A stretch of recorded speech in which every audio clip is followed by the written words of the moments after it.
Hey everyone, it's Matthew Saunders. I'm back for another virtual author reading. Today I'm going to be reading again from Daughters of Shadow and Blood, Book 3, Elizabeth, the last book in the Daughters of Shadow and Blood trilogy, the very last Bride of Dracula. We're talking about today. Again, Elizabeth is the wife of a British diplomat in the 1800s, who's stationed in Berlin. Her husband is stationed in Berlin,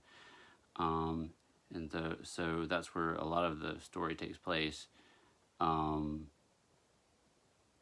So before she meets Dracula, and while her encounter with Dracula is happening.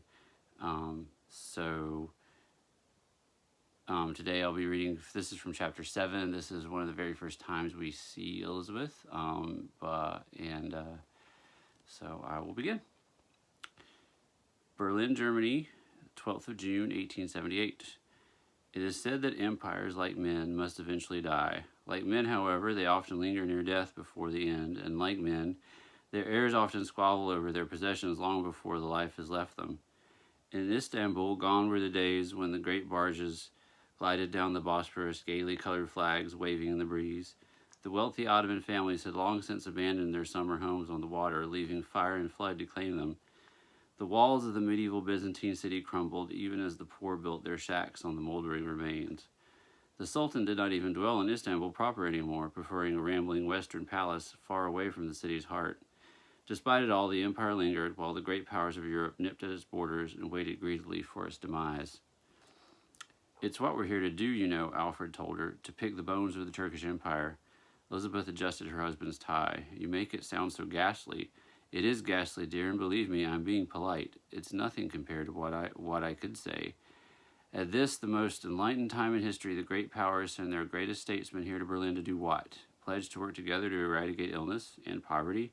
Fight injustice? No, to paw over pieces of land that don't even belong to them in the first place. Apparently, it was time for her to talk Alfred down from the ceiling again. I thought you said the purpose of the Congress was to enter some treaty. What was it, San Stefano? Alfred supplied. And of course it is. The Russians all but dictated the treaty to the Turks at the end of the recent hostilities. Now they have the Kingdom of Bulgaria as a giant puppet state in the heart of the Balkans. The treaty can't be allowed to stand, but don't think for a minute this Congress is about restoring the status quo antebellum.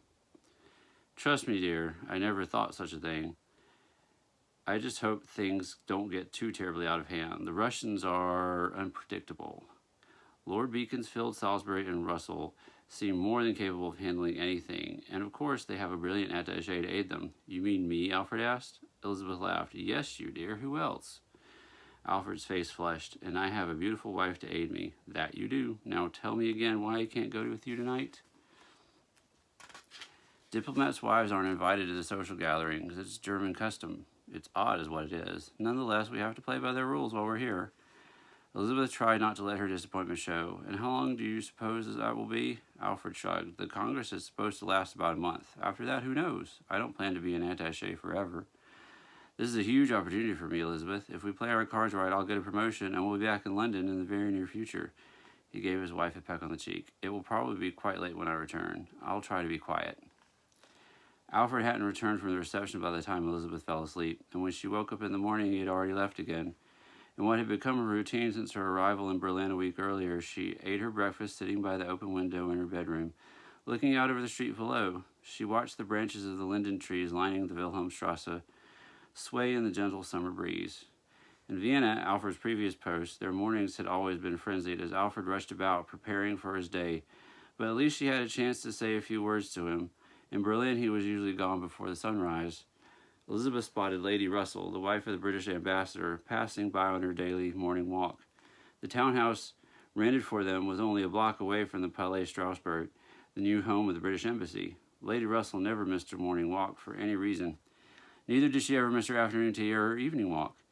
It was rumored she had once sent the wife of an undersecretary running from the room in tears with a mere disapproving glance.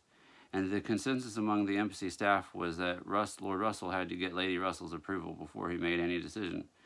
Elizabeth smiled to herself. If she were ever to find out what others said about her, she suspected Lady Russell herself might laugh.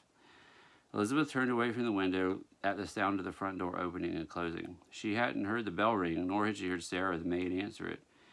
It would have been odd for Alfred to be home at that hour, and if he had come home, she expected he would have announced himself. "Sarah," she called, "is someone at the door?" The maid didn't respond. Elizabeth walked out to the landing at the top of the stairs and looked down onto the empty foyer below. She called for Sarah again as she descended. Still the maid didn't answer. To her left, off the foyer, was the parlor. She peered into the darkened room to find it unoccupied. To her right, opposite the parlor, the door to Alfred's office stood, closed as always. She hesitated before placing her hand on the doorknob. In all the places they had lived, she always felt Alfred's office was not a place she was welcome. Still, in this instance, she told herself she needed to at least peek to see if anyone was there. She turned the knob quickly and pushed the door open. Alfred's desk sat at the center of the room, its surface covered in papers and books stacked haphazardly. No one was there. She backed out of the room and closed the door. As she did, she glanced down to see a white calling card resting on the table in the entryway. She picked it up. On it was a single name in black embossed type, Dr. Theodore Tolliver. She froze.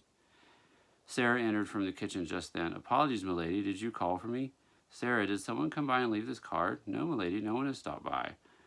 "Was it here earlier this morning?" "No, milady, it wasn't. I've never seen it before."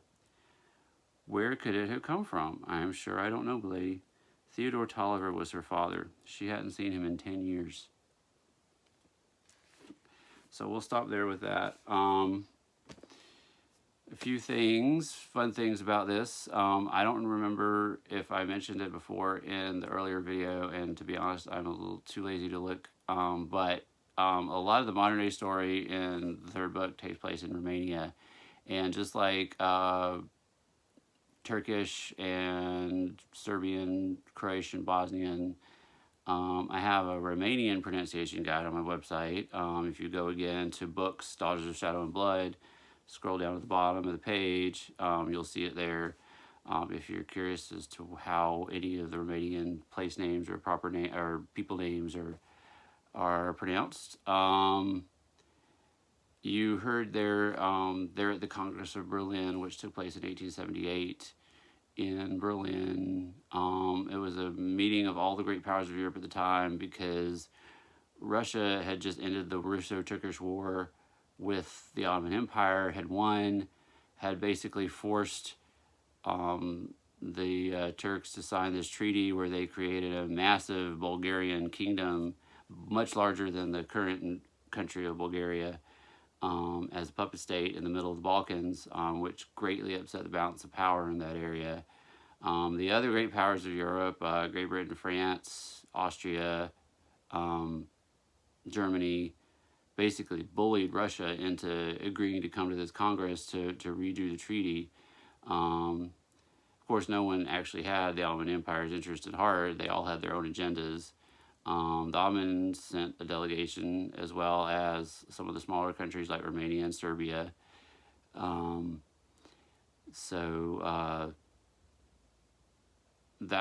That's kind of the background of this. So, you know, there was a lot of intrigue, a lot of behind the scenes stuff going on, which gets brought into the plot of the book.